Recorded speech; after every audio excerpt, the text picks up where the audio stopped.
Are you really ready? Oh my gosh.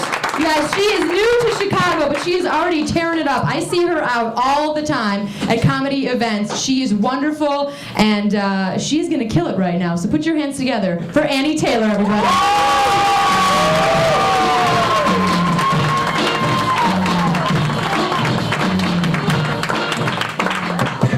Everyone, thank you for joining us tonight. I've been to a lot of comedy events, but this is my first time performing. As Kelsey said, I am new to Chicago. I recently made the trek halfway across the country from New York, and I have to say the best part about living here is that I'm less sweaty. So I come from a long line of sweaty monsters, and we sweat from our head and our back and like all the places that normal people don't sweat. And this tends to lead to some awkward situations for us. Like one night I was going out in New York, and I'd spent, a solid 15 minutes getting ready. It's not easy to look like this. And I walk into the bar to be greeted by one of my best friends, and with, "You're so sweaty. Did you run here?" No, I didn't run here. I just walked 2 blocks from the train, but thanks for asking. So now I'm in Chicago, and for whatever reason, I'm not as sweaty here as I was in New York. And I have to say the worst part about living in Chicago is that everybody here is so fucking nice. Like, I don't know who really likes me and who doesn't like me. I don't know. Like, especially the dudes. I go out and I meet people because, again, I'm not as sweaty as I was in New York. And in New York, everybody's an asshole. So I knew how they felt about me. They hated me. Here, I go out and it's all, "Oh, you smell really good, and your eyes look like blueberries." And then they all leave me with the same thing.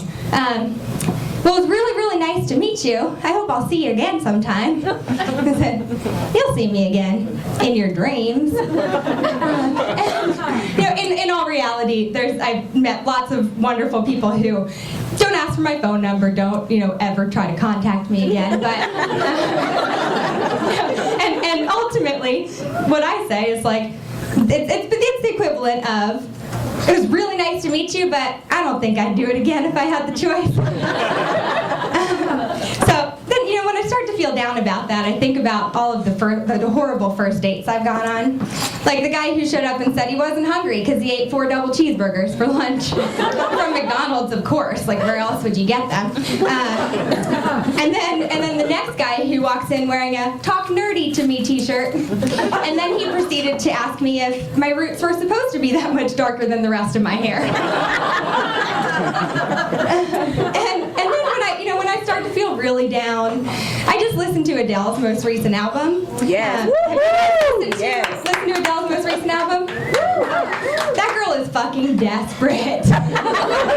Desperate. Like that one song where she goes, "Ovulating for you and you're ready to love me again." Like, you're gonna tell someone that you're gonna be ovulating for them? Maybe those aren't the right words, but she's crazy and she's desperate, but she does give some good advice. So I've always been told if you really want something, you gotta put the vibes out into the universe and it'll come to you. So every morning on my way to work, I sing, "Never mind, I'll find someone like you, Ryan Gosling."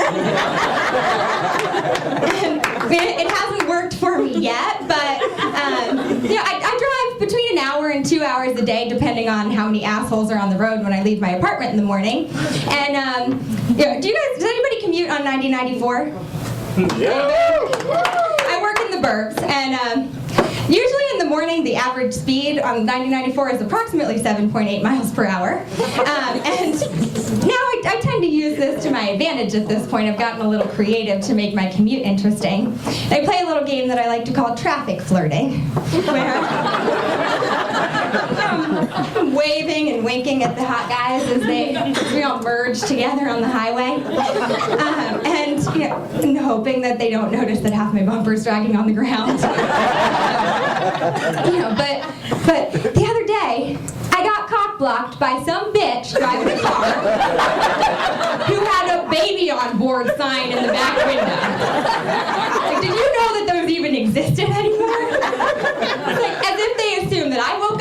morning saying, I think on my way to work today, I'm going to run into a woman who's driving a Subaru hatchback, and hope that that she's okay with that, because like that's what I'd like to do today.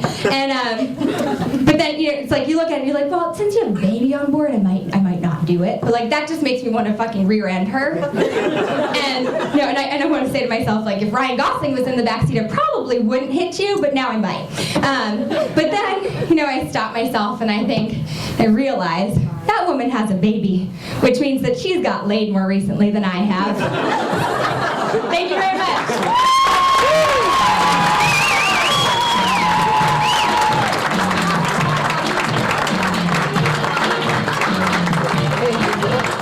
Annie Taylor, did you guys realize you were going to be in for this big of a treat when you started? You're like, oh, grad show, great. And now your socks are officially blown off and out the door. And you were probably drinking troughs of beer from Mary, am I right? Who's got the big troughs? You know, like